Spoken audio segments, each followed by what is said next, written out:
ọlọ́run tó lé o bàbá mi tó lágbára kábíyèsí ọlọ́run tó lé bàbá mi tó lágbára ni bí mo ti ń yìn ọ́ o sáà máa rìn nínú ọlá rẹ lọ. Àjíǹde àti ìyè á gbé ọ̀gá ìrànlọ́wọ́ aláìlénìyàn ọba tó lọ kọrin kése arúgbó láéláé ọba tó wà káyé tó wà èmi ni nínú èmi ní ọ̀rọ̀ gọ̀jígọ̀ ọba òkè adúró gbọ̀ngbọ̀n lẹ́yìn aṣòótọ́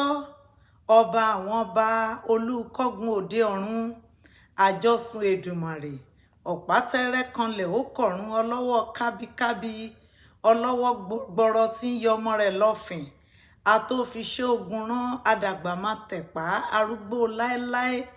ọ̀pábídà sọ́bídire pàkánwò kan yè ọlọ́run ìgbàanì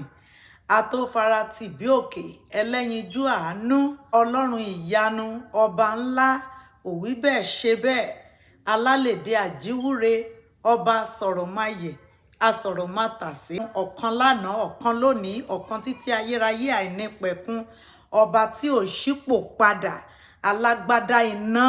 aláwọ̀ tẹ́lẹ̀ oòrùn ìkẹrin nínú iná ìléru kábíyèsí ògo ni forúkọ rẹ o àgbé ọ̀gá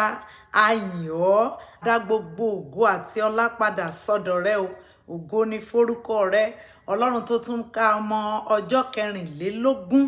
nínú oṣù kejìlá ọdún 2023 ògo ni forúkọ rẹ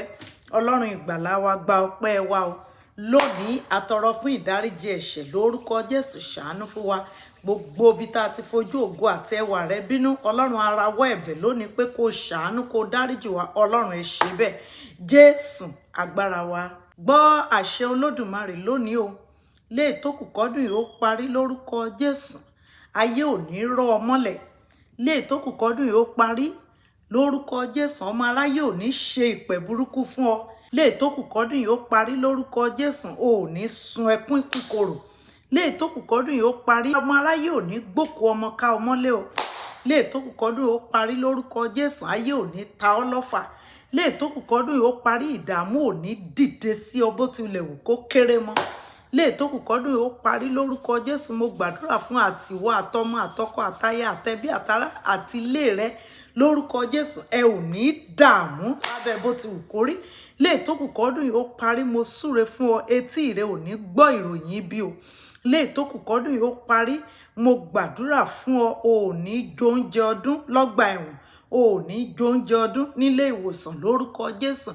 lè tó kù kọ́dún yìí ó parí bó tilẹ̀ wù kí ìdààmú ó kéré mọ́ kò ní ya ọ̀dẹ̀dẹ̀ rẹ lè tó kù kọ́dún yìí ó parí orí rẹ ò ní burú lè tó kù kọ́dún yìí ó parí ọmọ aráyé ò ní fẹ́ gba fún ọ lóúnjẹ o lè tó kù kọ́dún yìí ó parí lórúkọ Jésù o ò ní wẹ̀ nínú àgbàrá ẹ̀jẹ̀